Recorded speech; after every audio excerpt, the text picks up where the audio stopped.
Hello, and this is Bobby Chiu, and welcome to another brand new edition of my podcast. Now, what I wanted to talk to you about today is the fact that I've been kind of missing for a while. Well, what happened was I got extremely sick. I got extremely sick with just about every kind of, flu or cold or whatever it was. I think a lot of people this year have gotten really sick. Just about everybody I knew got the cold or got the flu or whatever sometime during the holidays. I happened to get it from going to a Christmas party where somebody was sick, and that person ended up getting everybody sick. I think that person really felt bad about it. I know I definitely would. But, they threw a pretty good party, so all is forgiven. However, this illness couldn't have come at a worse time. It left me sick for literally, over a month.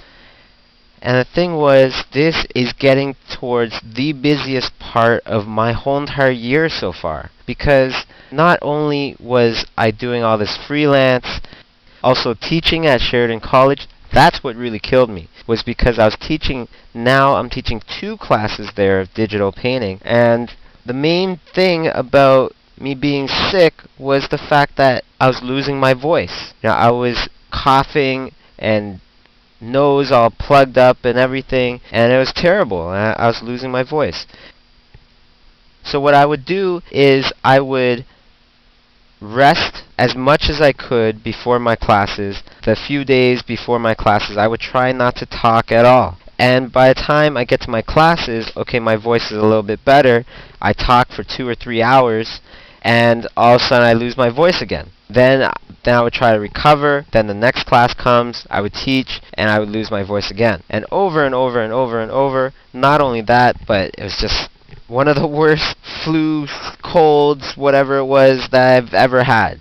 So the whole entire time I'm thinking, why? Why me? How could this happen to me right now, of all times?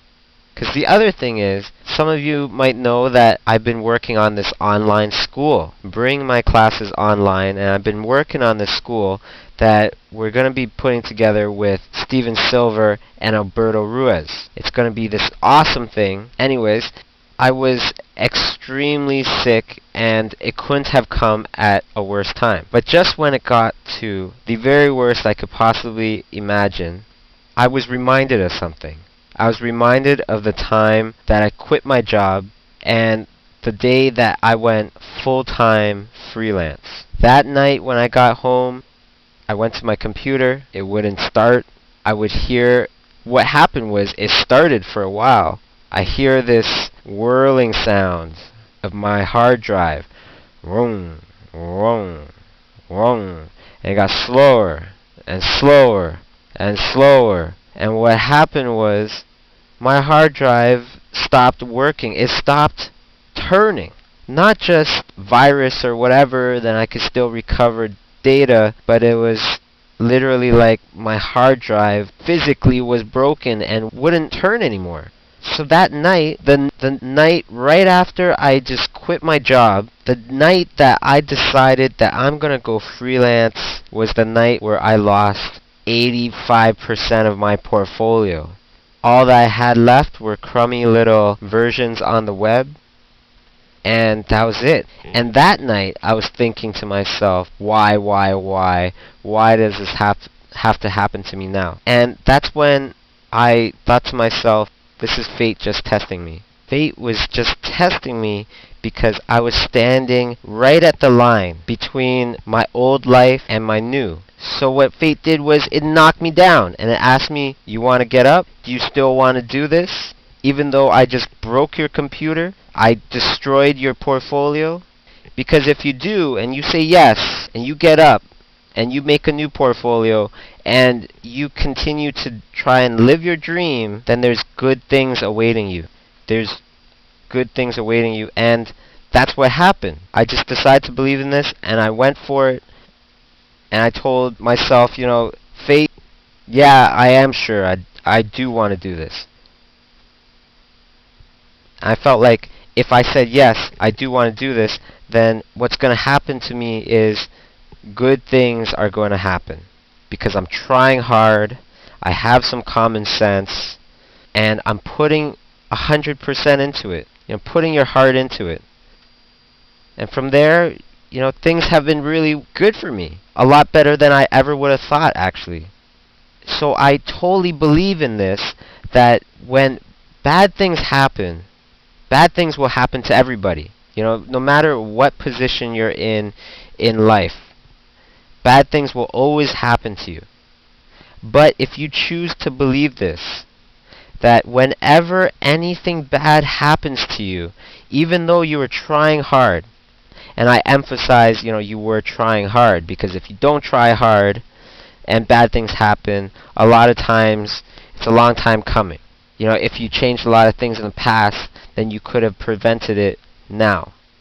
But if you're trying hard and you do try to do everything to the best of your ability, whenever anything bad happens to you, it's just fate asking you, are you sure you want to do this? Because if you're sure, you're going to get up, you're going to dust yourself off, and you're going to overcome this. And when you do, you will get to a point that you never thought you would have. You're going to get to a good point in your life that you never thought you would have, and you never would have thought it would have taken such little amount of time.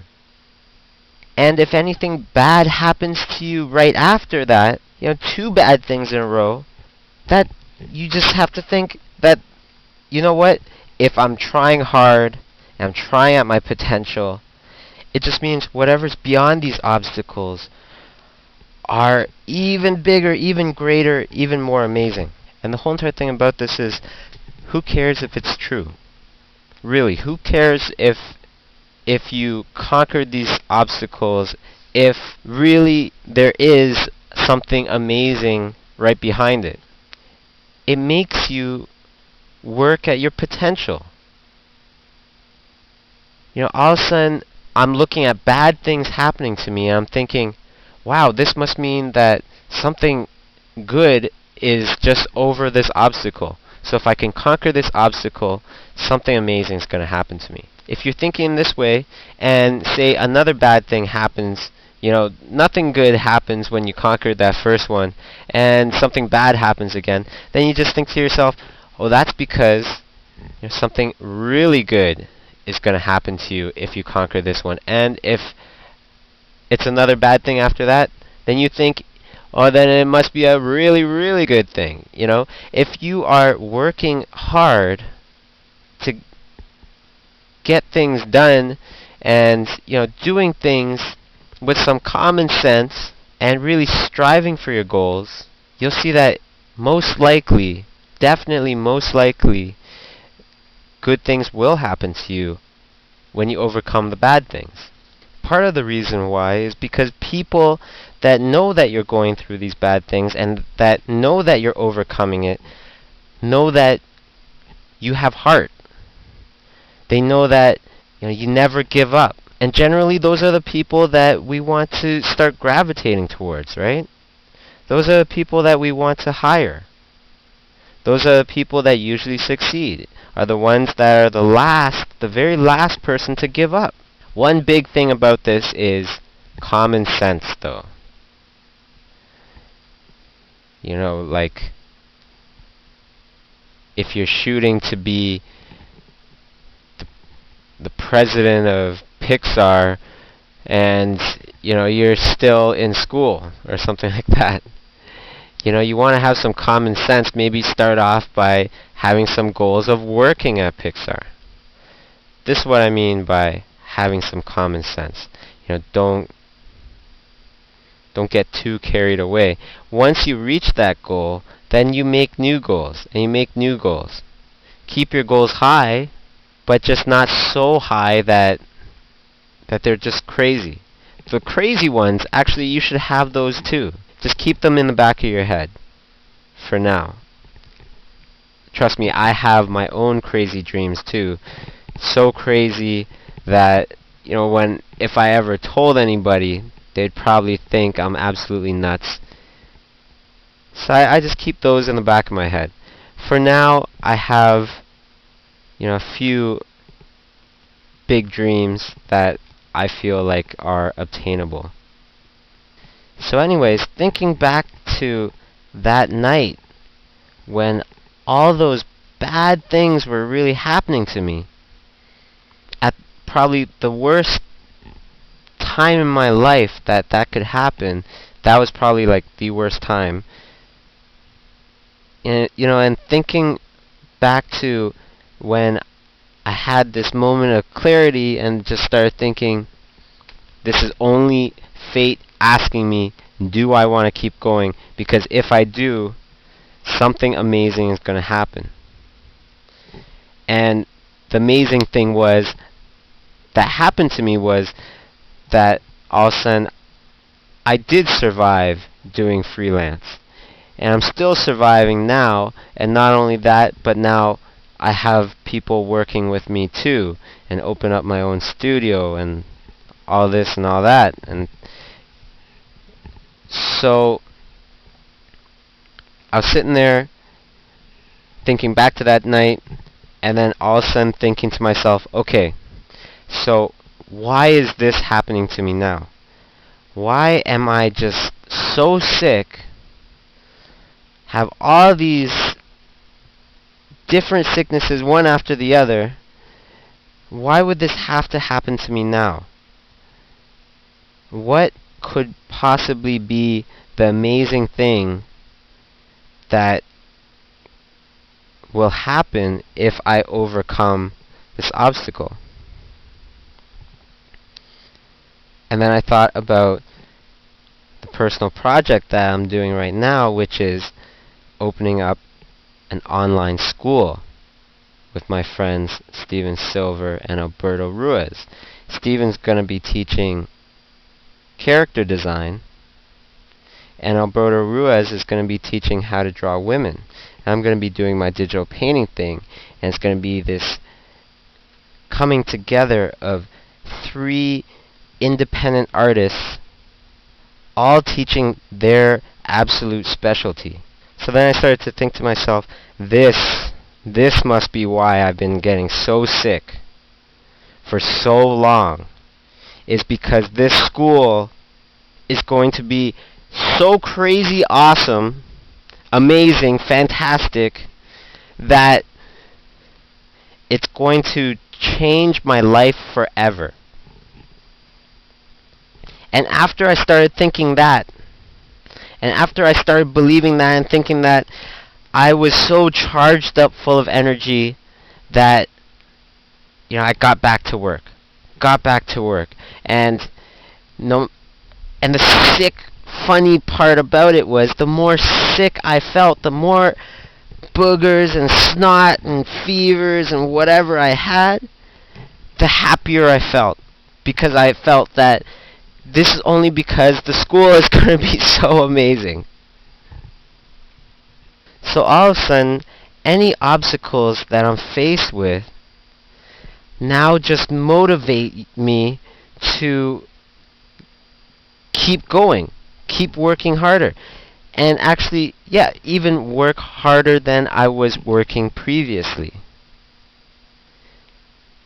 You see how the whole result of just thinking this way could change the way that you work and the way that you achieve your goals. You could easily just think of it as, this is fate kicking me in the face, telling me, don't do this. This isn't where you want to go. And then all of a sudden you would cower away and, whimper a little and, try something easier and less challenging. So then after that, I got better and better. I started to recover a lot quicker, because all of a sudden, the things that I forgot, now I remember, and I remembered this way of thinking just at the time where I needed it the most, and now I'm back. And I'm working harder than ever, and the school is looking amazing. Better than I ever would have thought that it would look, honestly. So I've been really pleasantly surprised, and when it's done, I'll let you guys know. But it'll be done very soon, within a month for sure. And you know what? I'm sure that it probably would have been done anyways, even if I didn't think this way, but it would have been done a lot slower and with a lot less motivation, and I believe it wouldn't have turned out as well as it has. It's weird how, just putting yourself in a different state of mind can all of a sudden change everything. The other day I woke up to one of the most amazing dreams I've ever had. Probably one of the rarest dreams I've ever had. I don't even know if I ever had one of these dreams before. Maybe one time when I was, a lot younger, probably 15 years ago or something like that. The dream was one of those dreams where you are the star and everybody is there and they are all loving you. You are the center of attention and everybody is just loving you. So in my dream, I'm on the stage in some sort of this half stadium kind of thing where there are 3 different levels just full of people. Crazy amounts of people. And I'm on this stage, right, with these kind of like hip-hop kind of background, and everybody's just loving me and just wanting to hear what I have to say, and I could just feel all this love coming from the room, and it was awesome. Not only that, but I could break dance too. And that was always one of those things that I always wanted to, do when I was little. So not only was everybody loving me and everything was amazing and, I was the center of attention and all this stuff, but I was rocking it on the dance floor, doing all these crazy moves, and everything just seemed so easy to me. And then when I woke up, I felt like the most important person in the world, and it was great. And with that self-confidence, I really attacked the drawing board and started drawing like crazy, started painting like crazy because I just felt so great. It felt like I had the best day of my life, even though it's just a dream. Just because I woke up in a totally different mind state, all of a sudden I was having the best day and the best work day and, great drawings coming out as well. Now we could either wait for 15 years for the next dream that you'll have where you're the star or whatever to put you in that mind state, or we can try and put ourselves in that mind state. It's funny how I was just talking to one of my students in my digital painting class about this, which was, a lot of us have been brought up in really strict, hard families where a lot of discipline happens, this and that, and people might talk down on your work or whatever, but usually the person that is your biggest critic and is the meanest to you is yourself. A lot of times you'll find that you are saying things to yourself that you wouldn't say to, your worst enemy. Calling yourself a mother this and, just terrible, terrible names. What the heck were you thinking? You are such an idiot. I can't believe you just did this. You are the dumbest, dumbest, dumbest person in the world. Have you ever done this? I know I have. But not anymore. Because why would you say that to yourself when you wouldn't even say that to your worst enemy? You know when people say that if you call a child stupid, or you call anybody stupid for a long time, that they will actually act stupid and have low self-esteem and just really, really be affected by these words. Especially if the person that's telling you this is somebody very close to you, like your father, or your mother, or your brother, sisters. Imagine what you're doing to yourself by calling yourself this. I think it'll really affect you in a negative way. I think that it really does actually, when you call yourself stupid, or why am I just so useless, or why am I such a crappy drawer or painter? What you're doing by saying this is you are bringing down your own self-esteem. You're knocking yourself down. Now, if there's one person that you need on your side, it's you. It's a funny thing teaching at Sheridan and watching how the different students react to different kinds of comments and things like this. Like, for example, in the school, in Sheridan College, there is a wall. And on this wall, in this hallway, we put life drawings in these behind the case on the walls. Now, it's really funny how, it's like once a person gets on the wall that was never on the wall before, once this happens, it's like everybody starts to look at this person differently. They think of the person as a good life drawer now. If they get on the wall a bunch of times, then yeah, they're really great life drawers. Now, this is probably true, but also what I've noticed is, it might have taken a student a really long time to get on the wall, but then once they do, it's like they've been turbocharged. They now believe in themselves, and that makes them excel 20 times faster. Now they're improving so much.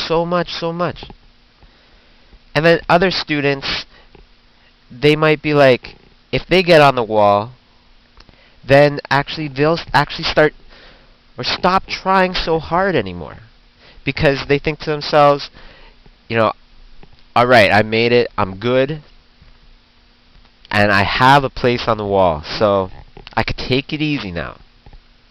And they won't start trying hard until their drawing gets taken off the wall and replaced with a new drawing. Then they'll be like, oh my gosh, okay, I gotta get a new drawing up there.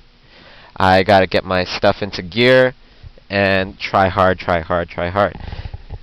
It's really interesting with how some people, if you praise them, then they'll try even harder. And some people, when you praise them, then they'll actually slow down.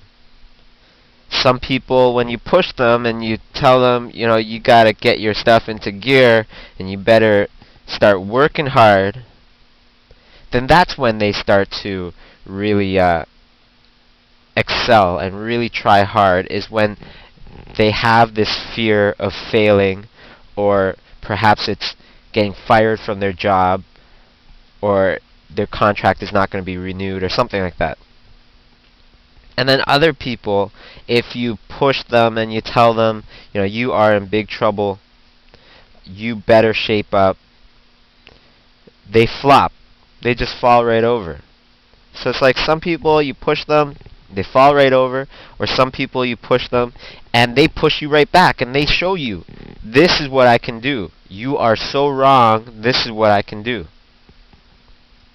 I think it's really important as a teacher to look for these things in the students and see what kind of students are these. Are they the ones to excel when they are praised, or excel when they are pushed? I think it's also really important to know yourself, what kind of person you are. Are you a person that excels when they're praised or excels when they're pushed? Because if you know this, then you know what will get you going. During my time in school, when I was a student, I had 3 really great life drawing teachers. The first year, I had a teacher named Gerard, and he was really just, he was all about loving art, loving what you do. So everybody came in there just really amped and really just loving to draw. And then the next year, I had a teacher, Werner, that's very strict and really wanted you to push yourself, which was really great because he challenged me. And then finally, I had Jerry in my third year, and he made you love art again. But not only that, he helped you learn how to learn by yourself, made me independent. So I think the combination of the 3 really, really had an effect on my life. But the one person that really put a twist on my whole thinking about how to learn and things like this was Werner. Because what happened was, I was coming in from first year into second year, and he was my second year life drawing teacher. And I was used to getting A's in life drawing. And he tells me, after watching me for a few weeks, he tells me that, yeah, you're okay, you're not the best. You actually need a whole lot of work. You're actually not at near the potential that you should be at, the level that you should be at. So then, at this point, I wanted to get on the wall so bad. I said, okay, I'm going to show you. I'm going to show you what I'm really made out of. So I started trying super hard, harder than I ever tried before. And really, really just started studying and going to extra life drawing every night and just drawing my face off, studying bones, muscles, fat, lighting, all this stuff to try to prove to him, yes, I am a good drawer. Put me on the wall. I deserve to be there. So I tried harder than I ever did before in my whole entire life at that point. And by the end of the year, I still never got on that wall. And I was pissed. So because I put in my heart and my soul into this, and I know that I excelled so much more than I ever would have thought, and I was definitely one of the better students. So I went up to him at the end of the year, and I showed him my portfolio. I asked him for some time, and he agreed, and I showed him my portfolio for him to look at it and tell me what is wrong, what do I need to improve on.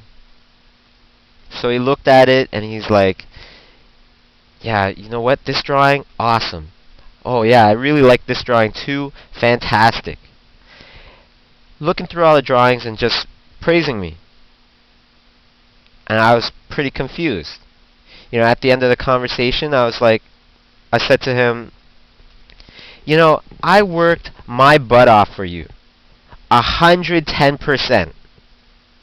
How come I never got on the wall?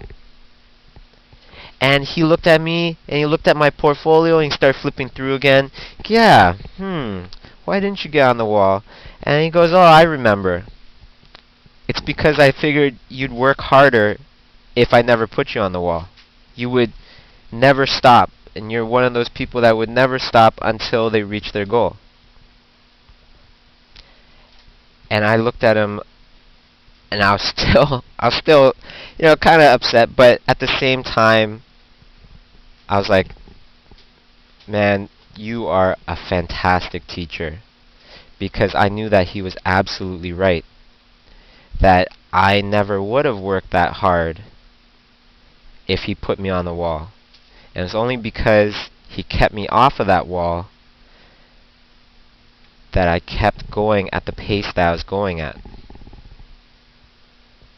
The thing was, once I knew this about myself, then I could use it to my advantage. Because I knew that I'm the type of person to really excel when I feel the pressure is on. Then when I was drawing and I'm out of school, I look to the best people on the internet and I cruise their paintings and their drawings, and you'll always find something that you like. And then I would think to myself, time's wasting, I have to get to that level. You need to work harder. You need to work harder. You got to put in all your effort and get there, because if you don't, you're going to be a failure. Even though that might not be true, this is just me thinking this to kind of motivate myself to work even harder. But then I'm also the type to work harder when I'm praised. So in those situations, I would think to myself, where I was a month ago, where I was a year ago, and how far I've come. And I want to keep that pace going. So I will work even harder. And even though at that time I was still struggling with some aspects of art, I felt that I had the potential. I have the potential to make it. Whether this is true or not, it doesn't really matter. You make yourself believe that. You make yourself believe that, and you think of how and where you're going to be if you are successful. Where can you be in 5 years from now? What is the best situation you can be in 5 years from now? And you use that as your positive motivation to get to where you're going. If negative motivation is what drives you, then think about the negative stuff in your life and all the things that you want to get away from. Being a crappy artist, or thinking about your crappy job and thinking about, how can I get out of this situation? I need to get out of this situation. And you use negative motivation to motivate yourself. The thing is, you have to know which one to use. You have to know yourself. Because if you try and use negative motivation to get yourself going, and you're just not the type to take negative motivation well, then you're probably going to be in big trouble. But the one main thing that you have to remember is that you have to believe in yourself. One way or another, you have to believe in yourself, because really that could mean all the difference between you making it and you not making it. If you are a bad drawer or a bad painter, let's from now on stop telling yourself that I know that I'm a bad painter, or I know that I'm not the best drawer in the world. Stop telling yourself that. Because you saying that makes it a reality, right? So instead, we think to ourselves, I'm a bad painter right now, but that's not my potential. Or I'm a bad drawer right now, I could improve. You know, but the main thing is I can improve. I'm only at this stage right now. The great thing about art is that it doesn't take a lot of physical ability. It doesn't take a 6'6" frame, huge hulking muscles, and be able to, run the 100-meter dash in under 7 seconds or something like that in order for you to make it in art. All you need to do is study, practice, try to understand how it is different aspects of art reflect life and how life works itself. Learn about lighting, learn about anatomy, things like this, whatever you are interested in. And I'm telling you that one of the things that kills me the most about teaching is the fact that I see some students that don't believe in themselves. When deep down inside, I know that I believe in them more than they believe in themselves. I know that they can make it. The only thing that's holding them back is themselves. I know this for a fact. It only takes like 10% talent and 90% effort. And anybody can put in that effort. So anyways, my time's up right now. Thank you for listening. Sorry I've been away for so long, but I'm going to try and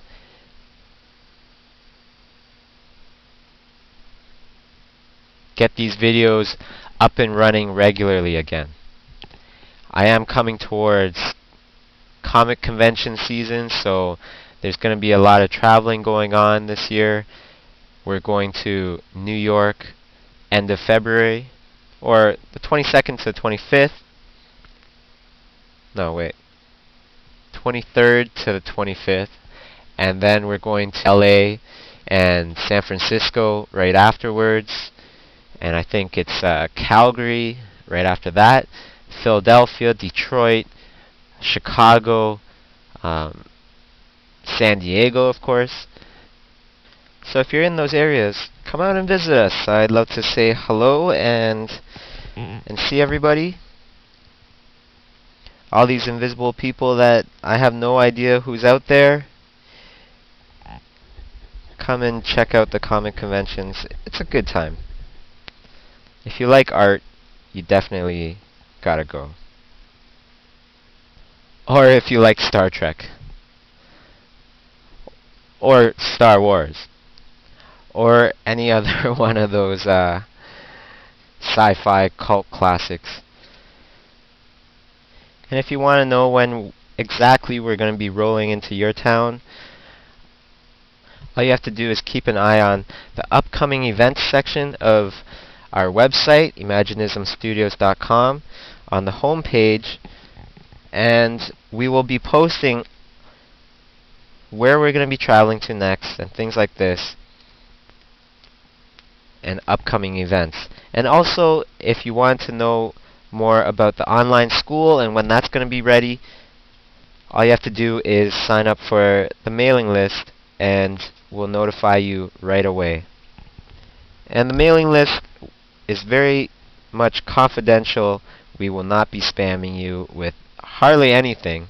We probably only email people about once every 3 months. So for more of my work, please go to imaginismstudios.com, and there you can find even more consistent updates in our blog, and we have our portfolios there, and books, and all sorts of other good stuff. So just come and take a look. Alright, so that's all from me. Thank you very much for listening, and I'll see you next time. This is Bobby Chiu signing off. Take care. Keep drawing.